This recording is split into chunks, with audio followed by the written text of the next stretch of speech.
Olá, vamos falar sobre ativo intangível, CPC 04, e também de amortização e exaustão desses ativos. Então, aqui no nosso balanço patrimonial, o grupo que vamos analisar está aqui, né, no ativo intangível, dentro do ativo não circulante. Um ativo intangível tem que ser um ativo identificável, né? Ou seja, capaz de ser separado, vendido, transferido ou resultante de direitos contratuais e legais. A entidade tem que deter o controle desse ativo, né? O poder de obter benefício e restringir o acesso de terceiros, como por exemplo as patentes, os direitos autorais, as marcas. E ele tem que ter o potencial de gerar receita, né, de vendas, redução de custos e outros frutos operacionais. Ele deve ser mensurado inicialmente pelo seu custo, né, ou seja, o seu preço de compra acrescido de outros gastos necessários para obter esse ativo, com qualquer custo diretamente atribuível à preparação do ativo, né, para a finalidade proposta também, vai fazer parte da mensuração inicial, né, do custo histórico desse ativo. Bom, existe assim uma dúvida sobre a geração interna do ativo intangível. Esse ativo intangível ele pode passar pela fase da pesquisa. Enquanto ele estiver em fase de pesquisa, todo gasto relacionado a ele vai ser despesa, né? Vai ser descarregado lá na DRE. E quando ele comprovar, né, viabilidade tecnológica, viabilidade de mercado, ou viabilidade financeira, né, de trazer recursos, esse ativo já passa para a parte do desenvolvimento. Nesse caso, esse ativo ele pode ser, esse gasto, melhor dizendo, com a geração desse ativo intangível, pode fazer parte ali do balanço patrimonial lá no ativo não circulante. A fase de pesquisa, né, de geração desse ativo busca conhecimento e alternativas, então não há garantia, né, de benefício futuro, ou não há garantia que ele vá trazer algum resultado para a empresa. Quando está em fase de desenvolvimento, já há essa expectativa, né? Então, é a aplicação da pesquisa com a intenção e capacidade de concluir, usar ou vender esse ativo, né? Então, os valores aqui nessa fase eles vão sendo capitalizados. Então, aqui eu trouxe um exemplo. A Sim Industrial ABC iniciou o projeto de produção de água em 2001. Depois de mais de 3 anos de intensa pesquisa, o projeto já custou à empresa a soma de 1 milhão. Então, teve aqui um tempo de pesquisa, né? Finalmente, no dia 1º de janeiro de 2024, ou seja, 3 anos depois, a administração da companhia conseguiu demonstrar que o seu projeto é viável naquelas três dimensões, ou seja, viabilidade tecnológica. Então, após anos de pesquisa em laboratório, conseguiu demonstrar que se misturar duas partículas de hidrogênio para cada partícula de oxigênio, irá produzir a água, né? Viabilidade mercadológica. Então, após ampla pesquisa de mercado, conseguiu demonstrar que existe um mercado consumidor sedento por água, né, e disposto a pagar um valor justo pelo produto água. E a viabilidade financeira, então, após análise orçamentária e diversas reuniões com potenciais financiadores, conseguiu demonstrar que a empresa tem recursos próprios e capacidade para obter recursos financeiros de terceiros também, e é um custo compatível com a rentabilidade do projeto para terminar o seu desenvolvimento e começar a vender a água. Então aqui uma brincadeira, né, uma situação mais lúdica, mas que mostra, né, de forma prática e simples como identificar essas três fases importantes para sair da fase da pesquisa e para a fase do desenvolvimento. O projeto, né, de 1 milhão dos 3 primeiros anos está em fase de pesquisa. Todo esse gasto com pesquisa vai saindo durante os anos na DRE como despesa, né? Então reduz o lucro líquido. E a partir de janeiro, então, que a viabilidade técnica foi comprovada, né? A de mercado e a financeira também.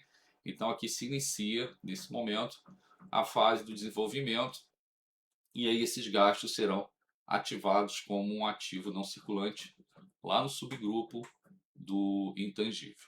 Tem um outro ativo que pode ser considerado como intangível. Imagina aqui que a empresa A compra a empresa B e o valor patrimonial líquido dessa empresa B é de 300 mil. E a empresa A comprou por 500 mil. Foi a saída de caixa da empresa A. Então há um sobrepreço aqui, também considerado como fundo de comércio, é o que a gente chama de goodwill, né? E representa o quê? Fatores intangíveis, invisíveis, né? Como capital intelectual, reputação da empresa no mercado, a sua clientela, né? Então isso aqui vai ser representado o goodwill. Mas como seriam registrados esses valores na empresa que adquire? Você vai ter uma entrada aqui, né, numa conta, por exemplo, participação na controlada B de R$ 300, ou 300 milhões, 300 mil, seja lá quantos zeros queira colocar aqui. Então, esse aqui a gente vai acrescentar um ativo não circulante no subgrupo investimentos. Essa diferença aqui, que é o fundo de comércio, é o goodwill, é o intangível, de 200 mil vai ser somado ao ativo não circulante no subgrupo intangível. E a saída, supondo que foi pago à vista, então menos o ativo circulante 500. Então, na boa contabilidade aqui, a gente geraria um débito, né, de 500 mil, entrando aqui no ativo, e um crédito com a saída de um ativo circulante também no valor de 500 mil. Fecharia aqui as partidas dobradas.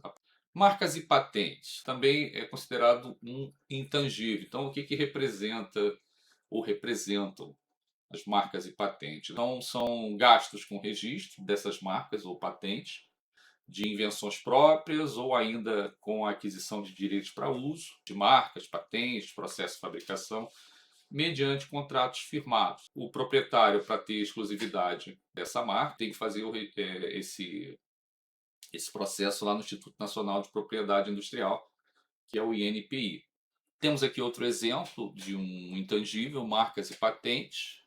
Uma empresa de confecções criou a marca Atoll para identificar todos os produtos, né, que ela fabrica, e visando garantir o uso exclusivo dessa marca, ela contratou os serviços de uma empresa para providenciar o registro do INPI e pagou R$ 3.000 por meio de Pix. O total da nota fiscal incluiu ali o valor de R$ 2.000 pelos serviços da empresa e taxa de registro no valor de R$ 1.000. Como ficaria esse registro na contabilidade? Então teríamos aqui marcas e patentes no valor de R$ 6.000, um acréscimo aqui no ativo não circulante no subgrupo intangível e a saída da conta bancos no valor de R$ 6.000. Aí fecharia aqui um débito e um crédito de igual valor. Sobre a amortização, né? A amortização vai ser a alocação sistemática do valor amortizável ao longo da vida útil. A gente viu os ativos tangíveis, né, lá do imobilizado, os bens de uso, eles sofrem depreciação.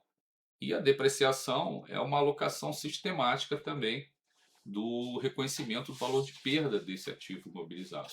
No intangível acontece semelhante. Há uma amortização ao longo da vida útil e esse valor ele é registrado como custo ou despesa. Custo se for relacionado ao processo produtivo e despesa se for relacionado aos gastos operacionais, que não esteja relacionado com a fabricação de bens. O que diz lá o nosso regulamento do imposto de renda, né, 2018? A taxa anual vai ser a cota de amortização dedutível em cada período de apuração e ela vai ser determinada pela aplicação dessa taxa sobre o valor original, né, do capital que foi aplicado nesse intangível. Essa taxa anual será fixada tendo em vista o número de anos restantes de existência desse direito, né, que está previsto aqui no artigo 333, e o lançamento dessa cota de amortização lá na nossa contabilidade, então vai ser reconhecido despesa com amortização, então é uma conta de resultado, que reduz lá o nosso resultado do exercício, e amortização acumulada, que é uma conta retificadora desse ativo não circulante. Então essa amortização ela vai estar vinculada àquela conta que está sendo amortizada lá no nosso balanço patrimonial. Bom, sobre a vida útil definida e a vida útil indefinida desse ativo intangível, temos duas mecânicas distintas, vamos chamar assim, né? para identificação da amortização. No caso, se esse ativo intangível tiver vida útil definida, ele vai sofrer amortização. Então, vai haver uma alocação sistemática, né? Normalmente é aquela linear, né? Se o contrato é de 10 anos, você vai ter uma amortização de 10% ao ano, né? O que diz a norma lá? Né? Que o método utilizado deve refletir o padrão de consumo como o método das unidades produzidas, por exemplo. Então, se você conseguir identificar isso, você pode fazer a amortização dessa forma. Mas, se não for possível, vai se usar o padrão, que é o método linear, que normalmente é o mais comum. Então, está previsto lá no nosso CPC 04. Né? A amortização ela vai cessar quando o ativo for baixado ou classificado para venda, e o impacto disso, já vimos, né, vai para o resultado, esse valor amortizado como uma despesa do exercício. E o ativo intangível, se ele não tiver vida útil definida, né, não vai haver amortização. O que vai acontecer? Ao final de cada ano vai ter que ser feito um teste de recuperabilidade, que a gente chama de teste de impairment, previsto lá no CPC 01. Então ele vai comparar o valor contábil com o maior valor entre o valor justo de venda e o valor em uso, ajustando a perda se for o caso. Vai comparar esse valor, né, em regra, né, o valor contábil com o valor recuperável. Bom, vamos ver aqui então um exemplo. Então imagine que a companhia aérea Atlântida tem uma rota lucrativa Nova York e Londres. Há um cenário histórico aqui, né? Então a renovação dessa permissão de utilizar essa rota, ela é certa a um custo mínimo. Nesse caso aqui, como é que a gente vai classificar esse direito aqui de uso? Então, a vida útil é indefinida, né, porque a renovação é certa. Tem se ocorrido anualmente essa renovação, sem nenhum problema. O órgão local de aviação, por exemplo, é a ANAC, né? Então, nesse caso, a vida útil é indefinida, então nenhuma despesa de amortização vai acontecer, apenas o teste de impairment anual, que é comum a todos esses ativos. Vamos imaginar o seguinte, que o governo anuncia um leilão incerto para daqui a 3 anos. Então pretende dar oportunidade para outras companhias aéreas e depende de fazer um leilão, que inclusive a própria CIA Aérea Atlântida pode participar, além de outras. Mas veja o seguinte, aquela renovação certa de contrato pode não acontecer. Ela pode voltar, vai haver um leilão, ela pode ganhar, mas pode não ganhar. Nesse caso, o que acontece? Esses 3 anos aqui é uma vida útil definida. Então, pode ser que ao final ela se acabe. Vai haver uma reclassificação de vida útil indefinida desse intangível para vida útil definida, ou seja, 3 anos. Então, vai haver uma amortização durante esses 36 meses. Então, o que vai acontecer? O valor do contrato ela vai amortizar em 3 anos. E todo ano ela vai jogar 1/3 desse contrato como despesa de amortização para o resultado. Então a incerteza nesse caso obriga o quê? Um teste imediato de recuperabilidade. Baixas de bens do intangível. Então, de maneira geral, a baixa dos intangíveis está relacionada à vida útil. Acontecerá quando a conta que registra a amortização acumulada atingir 100%, o que não acontece, por exemplo, no bens do imobilizado. Os bens do imobilizado, a gente já viu, podem sofrer 100% de depreciação, valor contábil líquido zero, mas o bem continua sendo utilizado, pode acontecer. Inclusive, ele pode ter valor residual, como a própria intangível também. Então, o que acontece? No caso do intangível, quando ele é totalmente amortizado, ele é baixado do ativo. Então, a baixa vai ser realizada de forma contábil, vai debitar, né, a conta que registrou a amortização acumulada e vai creditar a conta que representa o ativo em questão. Mas pergunta-se, né? Como fica a situação no caso de marcas como, por exemplo, o Google e o Boticário? Esse ativo ele tem intangível, né? A marca ele tem vida útil definida ou indefinida? O que a gente pode imaginar aqui? Bom, são são marcas, né, são ativos que não têm vida útil definida, né? Então, eles não sofrem amortização. Ativo intangível com vida útil definida sofre amortização ao longo da vida útil. Normalmente está relacionado ao quê? Ao prazo de utilização desse ativo intangível. Se for um prazo de 15 anos, você vai amortizar por 15 anos. Se for um prazo de 10 anos, você vai amortizar por 10 anos. E assim, né, vai acontecendo.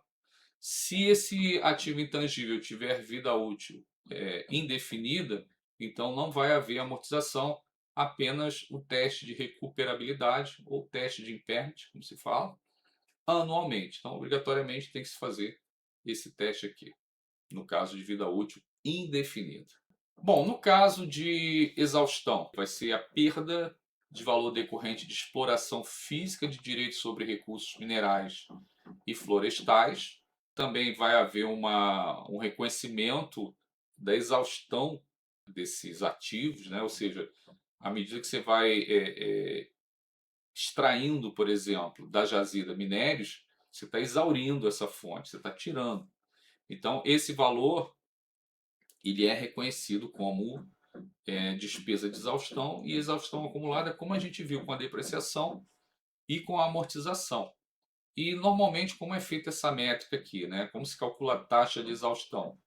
O valor extraído, né, no período dividido pelo potencial total da reserva.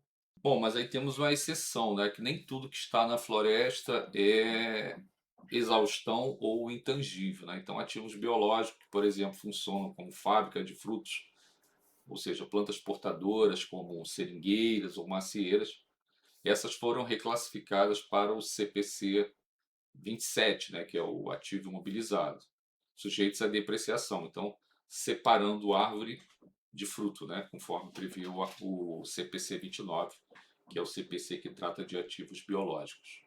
Então vejamos um exemplo aqui sobre a exaustão. Então vamos supor que tem o custo de direitos de lavra, né, de uma mina de 18 milhões. A reserva potencial é de 1 milhão de toneladas para exploração do minério. O minério extraído no decorrer do ano, 120 mil toneladas. Então, qual seria a cota, né, a taxa de exaustão aqui? Então, teríamos uma relação aqui de 120 para 1 milhão de 12%, uma proporção. Do total dessa reserva aqui potencial foram consumidos ou foram exauridos, extraídos nesse ano, 12%. Então, 12% desses 18 milhões, ou seja, 2 milhões e 160 é que serão registrados como despesa de exaustão, né? Então, como ficaria na contabilidade, né? Na demonstração do resultado, teríamos a despesa com exaustão, reduzindo o resultado de 2 milhões e 160, evidentemente reduzindo o lucro. E no balanço patrimonial teríamos uma exaustão acumulada. Então, teríamos lá no nosso balanço patrimonial, né, lá no subgrupo intangível, a conta referente a esse direito de lavra, 18 milhões, e no primeiro ano, 2 milhões e 160 como uma conta retificadora, ou seja, reduzindo esses 18 milhões. E seria assim sucessivamente nos anos seguintes. Vamos supor que no ano seguinte foram extraídas 100 mil toneladas. Então você só ia exaurir, né, no ano seguinte 10%, ou seja, 1 milhão e 800. E assim sucessivamente até isso aqui zerar. E aqui temos um ponto interessante de análise, né, que eu chamo de a contabilidade na era pós-física. O paradigma original é a posse física do CD1, por exemplo, o registro em cartório, o controle absoluto da infraestrutura, a ativação patrimonial clara. Se a empresa não for dona do software, e se o ativo for puro código distribuído em uma blockchain, e se o direito de operar depender de métricas climáticas globais, né? Então o foco na análise dos resultados muda de forma drástica, né? Quando o ativo perde a sua posse local, né? E o rigor da materialidade tradicional esbarra na nova economia, né, de acesso, token, carbono, etc. Então imagina, você pode adquirir um software e você pode usar a licença do software. Então você tem o software, imagina, você tem um computador e tem o software pago por você. Então você tem um bem tangível, imobilizado, e um bem intangível. Mas quando você não tem esse software, você paga para usá-lo, como a maioria dos softwares hoje em dia, né? Então você não tem mais um ativo intangível do software, você tem um custo, uma despesa normal que vai para o resultado, né? Então essa é a dinâmica, né, dessa era pós-física. Por exemplo, o modelo antigo, licença perpétua de softwares, como eu estou falando aqui, o controle corporativo existe. Nesse caso aqui, o tratamento é o quê? É um ativo intangível com amortização linear. Existe o quê? O investimento em ativos fixos de longo prazo, né, visando um crescimento. Modelo em nuvem ou software que você usa, né, contratado. Como o cliente não controla o código-fonte, nesse caso, né, nem a infraestrutura, a vasta maioria dos gastos de customização, né, e assinatura é o que? É uma despesa operacional. Então vai ter um impacto direto no lançamento do resultado. A ideia é, você tinha o software, você pagava a licença, era ativado, era intangível. Agora você usa na nuvem, você paga para utilizar esse software, né? Mas não de sua propriedade, você não tem o controle dele. Então ele passa a ser o quê? Uma despesa. Olha como isso interfere na nossa dinâmica patrimonial. Bom, criptoativos é moeda, é ativo financeiro, é estoque. Então a gente pode chegar à conclusão que os criptoativos corporativos caem no escopo do próprio CPC 04, né? Classificar então esses criptoativos como intangível, vida útil indefinida, não amortiza, sujeito a teste de impairment, né? Importantíssimo, né? E mensuração do valor justo, gerando alta volatilidade na DRE, criptoativo, por exemplo, Bitcoin, ele pode variar demais, né? Você tem um valor registrado, mas dependendo da economia mundial, ele pode cair no momento que você fecha a sua contabilidade. Intangível verde, crédito de carbono, por exemplo, a aquisição, né, a compra, por exemplo, de toneladas de crédito de carbono no mercado para compensar as emissões. Há um lançamento de um intangível. Essa conta vai ficar no balanço patrimonial aguardando essa utilização ambiental, vamos chamar assim. O consumo vai impactar o resultado, conforme a fábrica emite gases, a empresa consome o direito legal de emitir e vai registrando o quê? Essa amortização no resultado.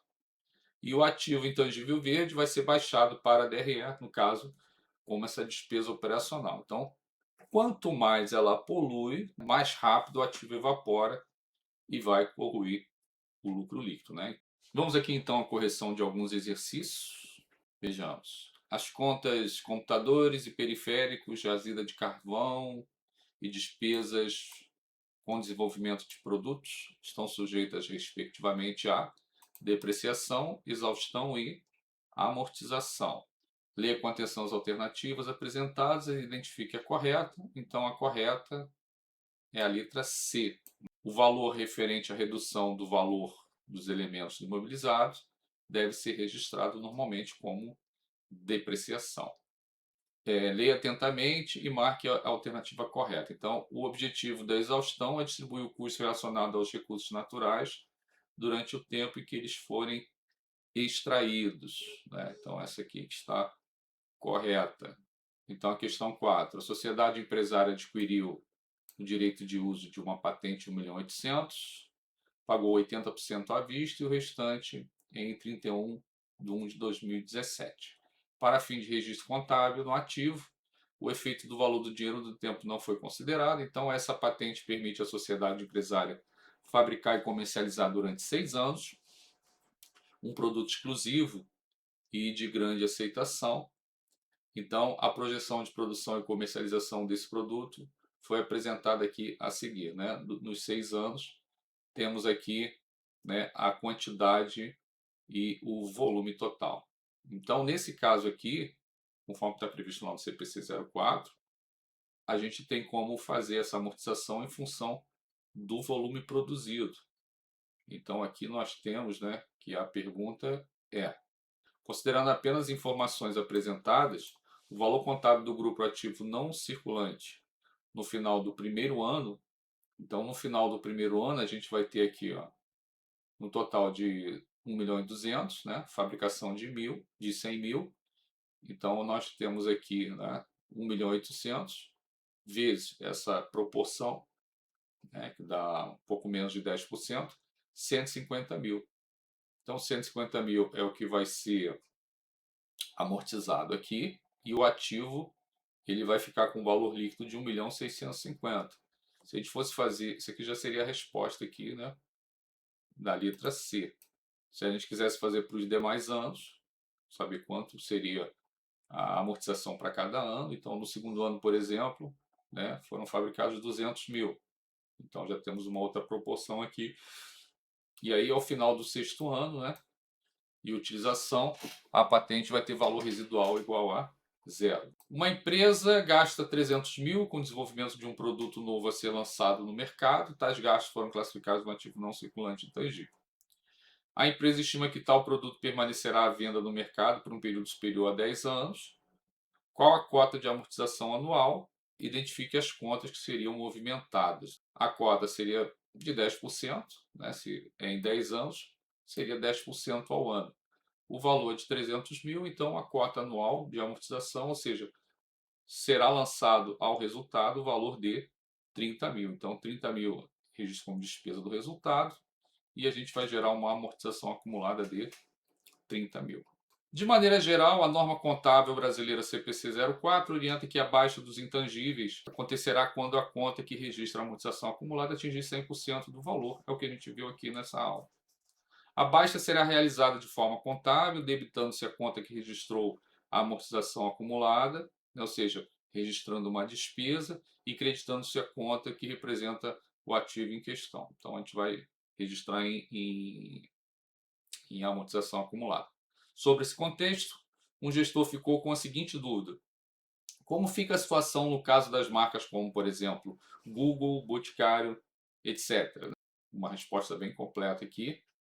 A norma CPC 04 estabelece regras para a contabilização dos ativos intangíveis, incluindo a amortização. Então, a amortização é um processo de alocação sistemática do valor de um ativo intangível ao longo da sua vida útil. No entanto, o tratamento das marcas como Google e Boticário é um pouco diferente da regra geral. Por quê? O CPC 04 prevê que os ativos intangíveis com vida útil indefinida não são amortizados. Então, a vida útil é considerada indefinida quando não há um limite previsível para o período durante o qual o ativo vai gerar fluxo de caixa para a empresa, né, trazer recursos.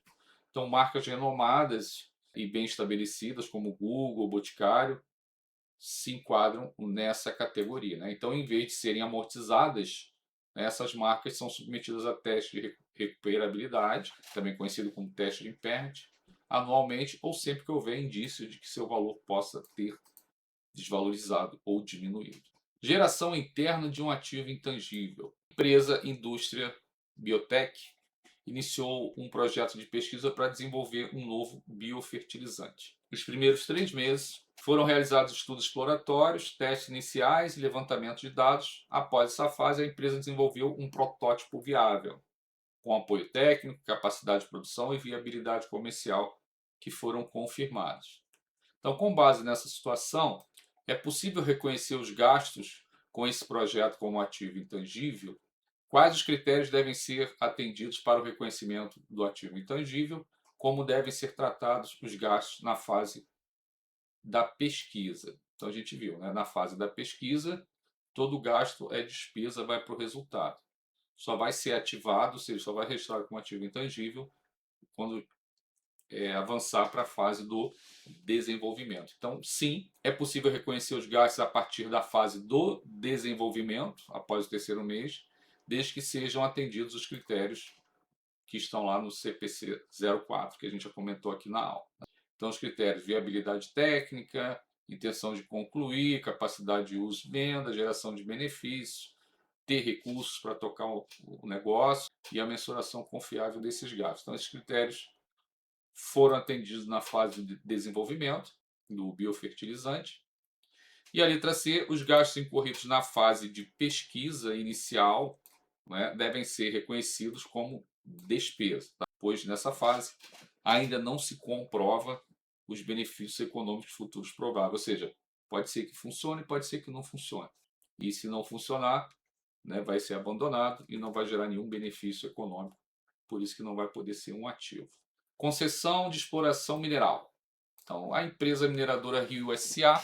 adquiriu do governo à vista em 1º de janeiro de 2026 uma concessão para explorar uma jazida de minério de ferro por 5 anos. Custo da concessão 1.200.000, capacidade estimada da jazida 600 mil toneladas e a extração no primeiro ano 120 mil toneladas desse minério. Visto isso, temos as seguintes questões. Quais as contas serão movimentadas no lançamento contábil do reconhecimento inicial? Segunda, qual a cota de exaustão anual? E terceiro, quais as contas serão movimentadas no lançamento da exaustão ao final do primeiro ano? No reconhecimento inicial, a gente vai ter um acréscimo no ativo intangível, direito de exploração mineral, e vamos ter uma redução da conta bancos conta movimento, foi pago à vista. Na contabilidade, a gente debitaria essa entrada no ativo intangível e a gente creditaria essa saída do ativo circulante. Então, aquele registro que a gente viu na aula, né? O registro do reconhecimento inicial. Pode calcular por uma taxa de exaustão ou pode simplesmente dividir o que foi consumido pela capacidade total. Tá? São duas formas de fazer esse cálculo. Então, a gente teria a proporção do consumo vezes o valor pago, 240 mil. Então, pode ser feito de ambas as formas. Então, para o lançamento da exaustão, a gente teria um reconhecimento da despesa no resultado de 240. Na contabilidade, a gente faria um lançamento a débito. Lançaria também a exaustão acumulada desses direitos, né, de extração, que é um ativo intangível, seria uma conta redutora, né, reduzindo lá a conta que está registrada no ativo intangível. Bem, aqui então a gente fecha esse nosso encontro. Estou à disposição para dúvidas no próximo encontro. Fiquem bem.